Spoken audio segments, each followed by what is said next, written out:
Dati di ko naman need magganto eh. Di ko naman need magsuot ng ganto dati. Alam niyo mga sis, kaka-promote ko na itong insert pad.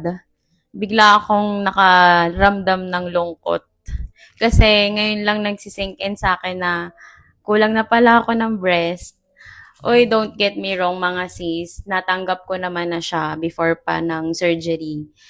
Tinanggap ko na matatanggalan talaga ako ng isang breast.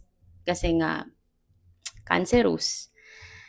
But, hindi nyo rin maaalis sa akin na malungkot up until now.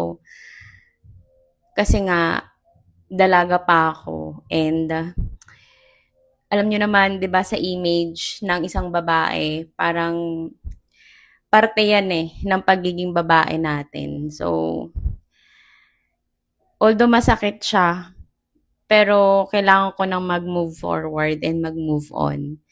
Kaya nga, buti na lang merong insert pad na pwede nating magamit para kahit papaano, confident pa rin tayo na mag-fitted tops.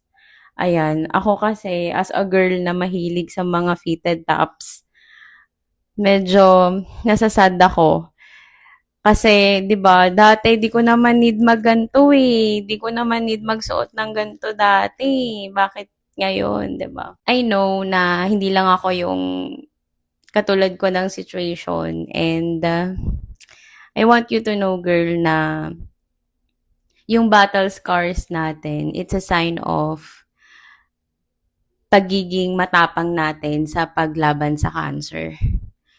So, yes, it's normal na malungkot, ma-down, and makapag-isip-isip. Pero, life must go on. 'Di ba? May kabila pa tayong breast. And, still, buhay pa rin naman tayo ngayon. So, dun na lang, piliin natin lagi na tumingin sa brighter side of things. Share ko lang din pala sa inyo na inoferan ako ng surgeon ko na magpa-implants before ako i-mastectomy.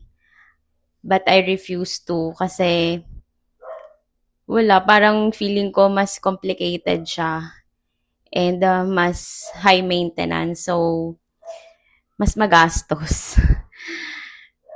Pero ngayon na kapag nakakaramdam ako ng sadness about my right breast, nakakapag-isip tuloy ako ng what if inaccept ko yung offer na yun ng implants.